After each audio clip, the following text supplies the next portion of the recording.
수고하셨습니다. 다음은 김성애 의원님 질의해 주시기 바랍니다. 신문해 주시기 바랍니다. 네, 임상규 수사심의위원장님 좀 앞으로 나와주시겠습니까?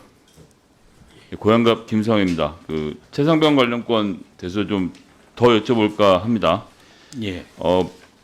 지난번에 말씀 쭉 들어보니까 최상병 수사 관련 수사심의위원회 개최하면 통상 그 전에 수사 보고서를 받아서 좀 내용을 훑어보고 나와서 회의에 오시는데 당일까지 못 받으셨었나요? 보통은 한 이틀 전에 받는 것 같은데 언제 받으셨죠? 예, 그게 통상적인 사건 심의하고 청장이 직권 상정한 사건 심의의 경우에 좀 다릅니다. 통상적인 사건은 사건 설명서를 한 2, 3일 전에 심의위원들한테 이렇게 송부를 해주지만, 그런데 청장이 직권 상정한 사건 같은 경우에는 조금 민감한 사건들이기도 하고, 그래서 보안상 문제 때문에 사건 설명서를 사전에 교부를 하지 않습니다. 그 사건 설명서를 현장에 비치해 놓고요. 그런데 이번 건의 경우에는 한 장짜리 개요서를 미리 배부를 해. 미리라고 하면 그 전날은 받아보셨나요?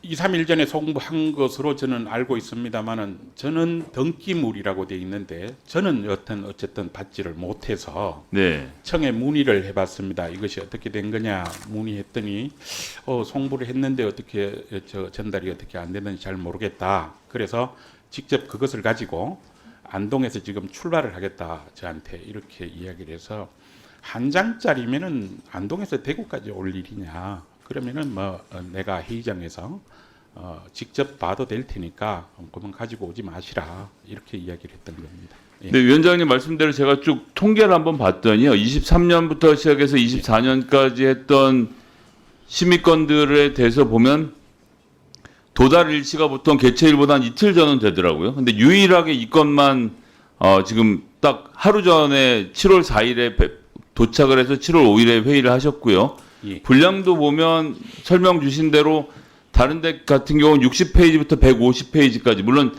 건수가 다릅니다.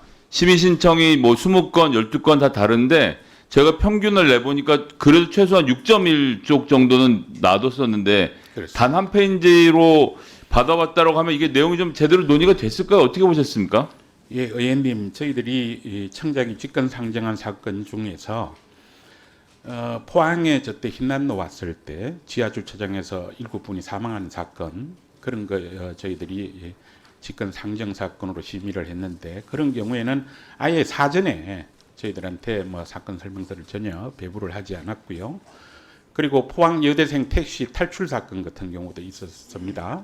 그 사건의 경우에도 세간에 관심이 집중되고 이렇다 보니까 청에서는 사전에 사건 설명서. 당일은 어땠습니까? 당일은 좀 받으셨습니까, 내용을? 당일에 회의장에는 당연히 사건 설명서가 비치되어 있고 수사 담당자들이 나와서 사건을 설명하고 질의응답을 받고 이렇게 하고 있습니다. 근데 15장 정도의 분량을 받으신 걸로 알고 있는데 그 정도 내용을 한 2시간 반 정도 논의하신 거죠?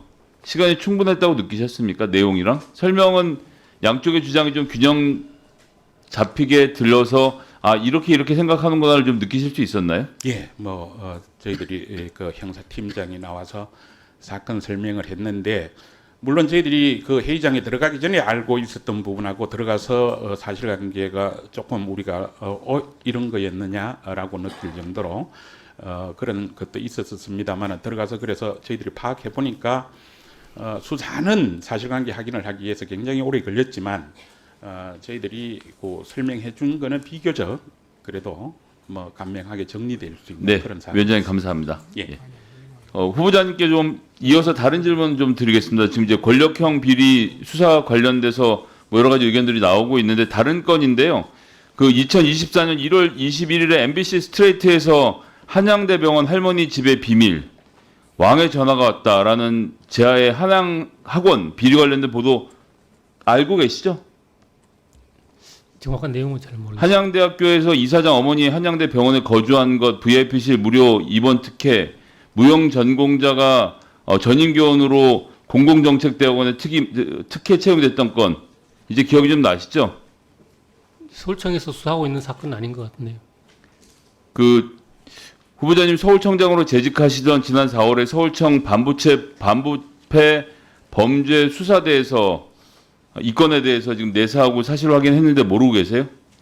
그 모든 사건을 저한테 보고하지는 않습니다. 근데 어느 정도 서울청에서 벌어지고 있는 일인데 모르셨단 말씀이신 거죠? 일단은. 서울청에서 지금 수만 건이 사건이 진행 중인데 다 보고할 수는 없는 거고. 예, 어쨌든 예. 이게 네.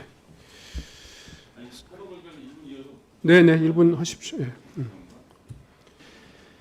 어쨌든 국민의 신뢰를 경찰이 얻으려고 하면 돈 있고 권력 있는 사람들의 불법, 권력형 비리는 엄정하게 다뤄야 된다는 것은 후보자님도 동의하시겠죠? 예, 그렇습니다. 이게 좀 뭐 유명 사학재단 사건이다 보니까 여러 경로로 좀 외압도 들어오고 수사 상황도 유출되고 계속 이러고 있는데 이 문제에 대해서 외압, 수사 유출에 대해서 법과 원칙에 따라서 수사하실 생각이 있으십니까? 당연합니다. 그리고 이게 지금 특혜 채용 관련돼서는 정치권, 정부 부처까지도 연관되어 있다는 내용들이 나오고 있는데 성역 없이 수사해 주실 수 있죠? 예, 그렇습니다. 그리고 특혜 채용에 가담하지 않았다는 이유로 교수가 해고되기도 했고요. 또 특혜 채용자를 전임 교수로 전과시키기 위해서 합격자 통보를 전날 취소시켰다 이런 제보까지 지금 이어지고 있는데 이거는 성동경찰서가 작게 다룰 건이 아니라 서울청이나 국수본에서 수사해야 될 것 같은데 한번 검토해 보시고 의견을 따로 좀 다음번에 알려주셨으면 좋겠습니다. 제가 복귀하면 내일 그 관련 보고를 상세하게 보고를 받고 예, 판단해 보겠습니다.